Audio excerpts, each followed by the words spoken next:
So moving on to our third speaker, I'd like to introduce Juudy Burke.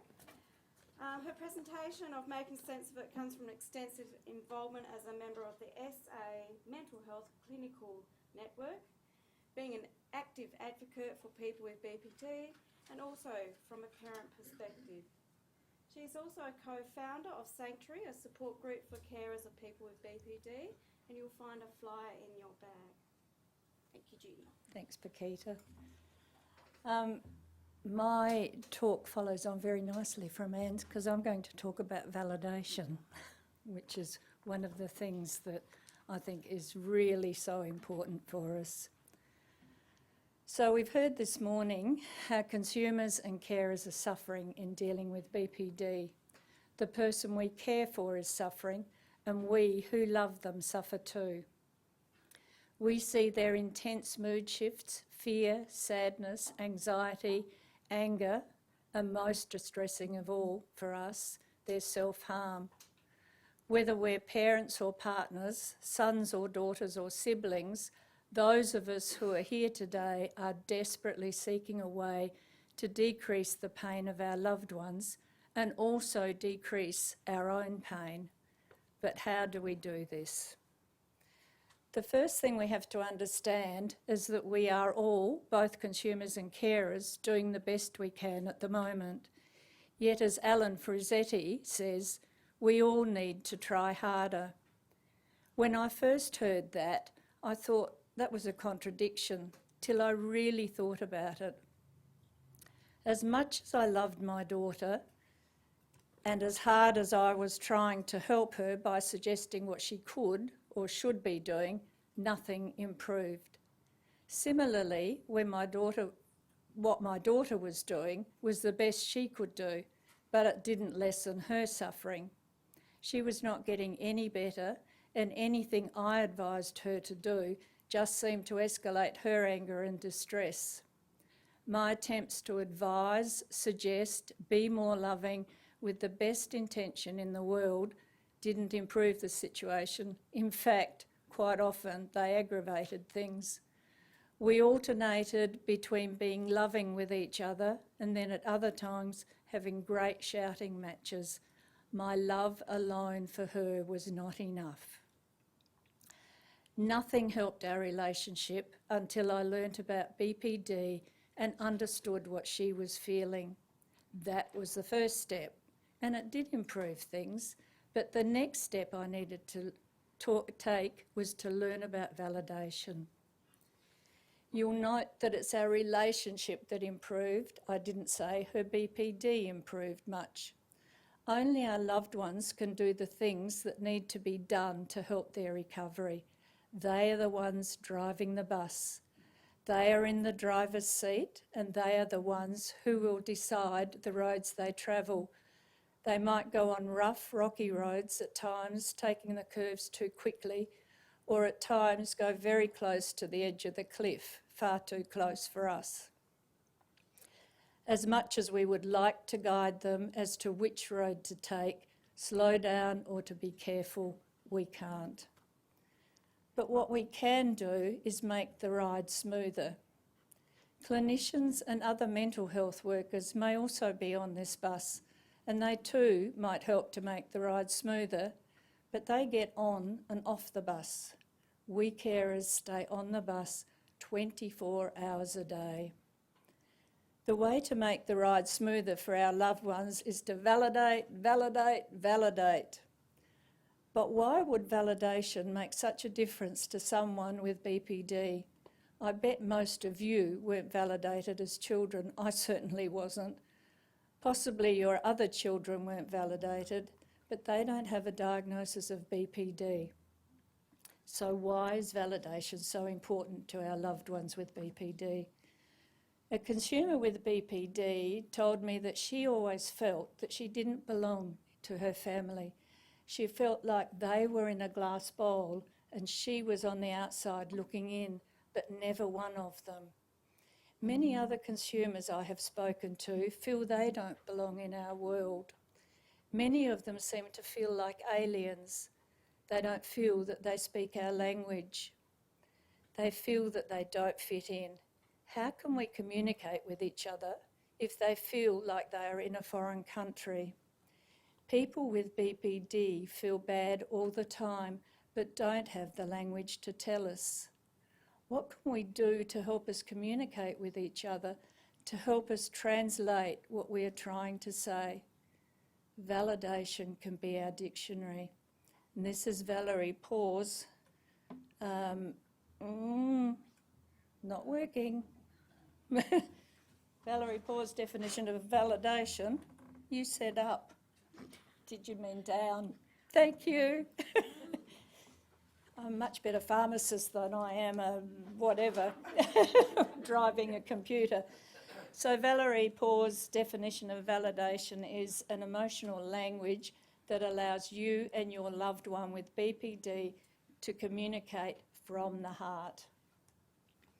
And the big question is, how do we validate? And validate in an authentic way, rather than just going through the motions or just saying the words. Again, Alan Frusetti says, validate only the valid things, but there are always valid parts. There you go. I don't reimburse, I validate. I listen and acknowledge how difficult it was for you to find a place to park. We can nearly always find at least some small part of what they are saying to validate. To do this well, we need to develop sympathy, compassion and empathy. And I love the fact that what I'm saying here follows on from what Andrew Channon said, what Bryn said, what Sonia said. Compassion, empathy, sympathy all the time. Sympathy for the feelings of sorrow and sadness our loved ones are feeling, and also being sensitive to these feelings. Compassion by being aware of and understanding their suffering and wishing to relieve their suffering. And lastly, empathy, which means that you have to put yourself in the other person's shoes. People with BPD are suffering all the time and need someone to sense their pain. They feel unheard, alone and sad. At first glance, this all sounds easy. Of course we are sympathetic to the distress and pain our loved one is in, and yet understanding their suffering and truly walking in their shoes is not as easy as it sounds. To do this well, we need to change our attitudes, as Anne has already said. We need to stop judging our loved one. Again, I quote Frusetti. I really like him, and if you want to find somebody who talks about validation, please look up Alan Frusetti. He's just fantastic. Judgments are toxic to our own well-being and corrosive to our relationships. We need to stop offering advice, the if only, the shoulds and coulds. How often did I say to my daughter, for goodness sake, lying in bed isn't doing anything for you. Why on earth don't you get up, go for a walk around the block? That was before I understood. I don't do it anymore. My daughter's in the audience here and she's smiling at me. I don't do it anymore. I accept when she's not feeling well, that's it. Judgments usually cause the situation to escalate, leaving our loved one even more distressed and often leaving us feeling guilty when we've calmed down. Remember, this is a person you love, even if you don't like what they're doing. And for much of the time, they love you too, though again, they might not like what you're doing and saying to them. We need to give up trying to control our loved one and trying to make them conform to our expectations, our values, our opinions. We give them advice with the best of intentions, and yet it doesn't work. We do it because we love and care for them. However, simply loving and caring is not enough. We need to communicate our love and care. Validation is identifying and communicating understanding of what the other person is saying or feeling at that moment. To validate well, we need to pay attention to how the person is feeling and what they're saying in the moment. We need to respond to the feelings and the words, and we need to communicate acceptance of them. And again, from Valerie Poore, validation is the art of affirming another person by actively accepting the person as he or she is in the moment and communicating that acceptance to him. And if there's another book that you want to read, especially for carers, do get Valerie Poore's book of Overcoming Borderline Personality Disorder. Easy to read, very easy to understand. To help us identify what they are feeling, we must stop what we're doing and listen. Listen with all your attention, without judgment. Listen with all your attention, because as if your life is depending on it, because our loved ones' lives may depend on it. You cannot truly listen if you're trying to cook dinner, watching TV, or even that mindless task of ironing, and I think, oh yes, I can talk to her, but you can't. You need to stop. You need to give the person your whole attention, to listen and observe. Make eye contact. Look at her face and expression. Does she look happy or sad or ashamed? Remember, people live with a deep sense of shame for much of the time. It is the common factor in many BPD responses to situations and experiences. Let yourself feel a little of what he or she is feeling. Walk in his shoes for the minute. Reflect back what you hear and observe. Ask, is this how you feel? Check to see that you have interpreted what he's feeling, and hopefully, if it's not correct, he will tell you what he does feel, and then you can start to have a conversation. By responding in an empathetic way, even if you aren't right, at least you haven't escalated things by arguing or criticising. By validating, you can decrease emotional arousal, both yours and your loved one. You have not poured petrol on an already smouldering fire. Communicate that his feelings are normal for the situation as he sees it. Don't try to use your logic in this situation. They are his thoughts and feelings, not yours. Your thoughts and feelings are important too, but not now. Save them for when you've got a carers group or someone else who understands. At this time, when you're having this conversation, they're his or hers, the feelings. People with BPD feel so misunderstood and often feel guilty for having the emotions they have about a particular situation. So often, with the best intention in the world, we have told them that they shouldn't be feeling as they do, that they should just pull their socks up and things will get better. We tell them they should stop crying, when crying is how they're feeling in that moment and is often the perfectly natural response to the situation they're in. Could we be doing that because we ourselves are distressed by the emotion? We want to make it better when in fact we have invalidated their feelings. No wonder they live with a sense of shame. And at this point, I want to have a quick word about invalidation, especially to any parents here today. Invalidation does not mean that you have abused or neglected the person you love and care for, or that you've been a bad parent. I believe that those of us who are here today did not abuse or neglect our loved ones. You have most times been caring, but have done or said the wrong thing for the right reasons.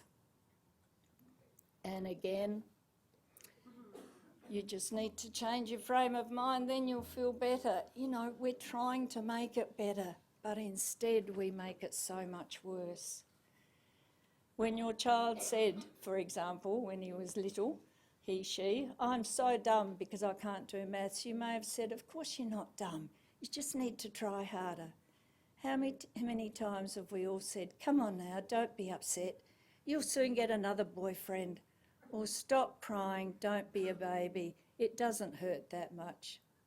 No wonder some of them feel ashamed of their feelings.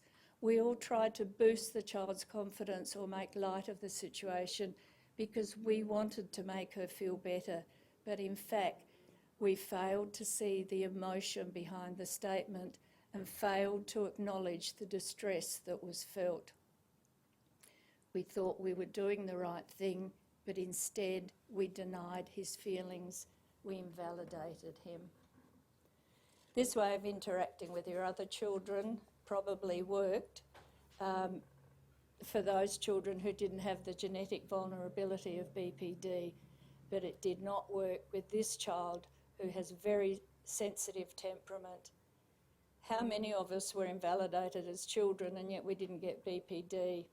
And just as an aside, now that I know about validation, I find I use it with my grandchildren. I find I use it with my friends. I think it's something we need to use with most people when they're in a, in an emotional state. I think it really helps.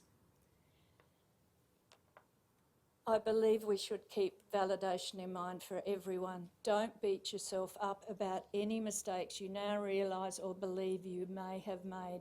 What's done is done, but now we know and understand more about BPD, we can start afresh.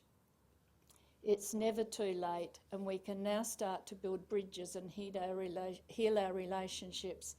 Again, I repeat, we did not do any of these things with any malice.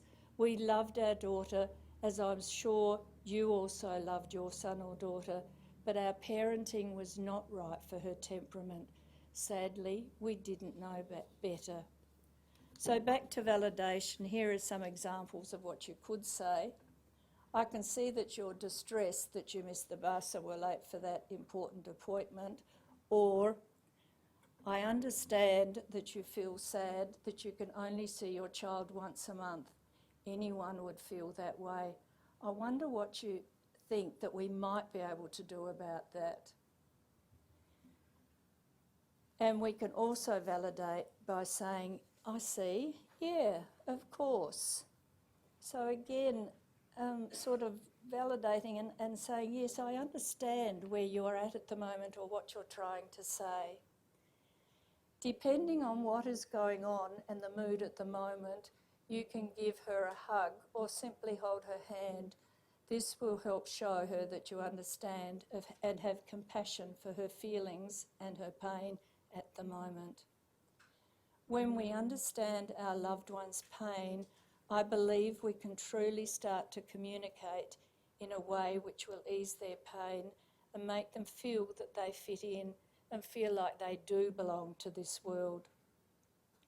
Their stress will often decrease, and of course, if their anger, distress, anxiety does decrease, our own stress should decrease too, and so we make the ride smoother for all of us. I often say when people ask me, how am I going? And I say, I'm going as well as my daughter's going. When she's going well, I'm going well. If she's not well, I'm sorry, but I fall in a heap too. There is a kernel of truth in everything your loved one says about both past and present situations, and you really need to look for that kernel of truth, no matter how small it is. This may be especially true about past memories. I sometimes found this the hardest to accept because I saw things differently from the way my daughter perceived them. For example, I took my daughter to a doctor who put her through a pretty awkward medical assessment. I thought it was necessary for her health. But for many years she kept on bringing it up and blaming me for the terrible thing I had done. I kept on defending myself and used to get quite angry, as well as she was quite angry too. And of course we got nowhere except for more arguments and hurt for both of us. When I finally understood validation, one day it triggered. I validated her feelings and acknowledged how painful and distressed the experience must have been for her. Since then, the subject has not been brought up by her again. I just needed to acknowledge her feelings no matter how justified I felt in doing what I did. It's so important to look for the kernel of truth in what our loved one is saying, and then when we find it, we need to acknowledge it. It was important for me to acknowledge the situation as she saw and felt it. Don't try to defend yourself. Just put yourself in their shoes and try to see things from their point of view. It is their truth, not yours. And a word about tirades and abusive language you may receive. These are extremely hard and hurtful to cope with. I know, been there, had it, done. But do try not to take them personally, as hard as it is. The tirades are not about you generally, but about the intensity of pain your loved one is feeling and his or her inability to find a way to tolerate it. Violent and threatening behaviour, of course, should never be tolerated, and if you're in that situation, remove yourself to a safe place. You might even say, if the situation is appropriate, that you'll return when he or she has calmed down so that you don't escalate the behaviour by making the person feel abandoned, but don't stay in a violent situation. Validation isn't easy. It doesn't come naturally. It's like being a tightrope walker. You'll fall off quite a few times to start with. I certainly did and still do, though not quite as often. But with practice, you will fall off less and less. And don't forget in all of this, don't forget to validate yourself. It's a hard road we all walk, and change is hard for all of us. When you're feeling that your parenting wasn't good enough, and that's one thing I don't want you to leave with, the guilts and the, oh my God, why didn't I? Please don't. You really, I do believe you did the best you can. Remember, there isn't a parent in the world who hasn't wished they had done some things better. We're sorry. If we'd known you were going to be a writer, write a book about us, we'd have been better parents. And thank you to Robot Hugs for the cartoons. Thank you.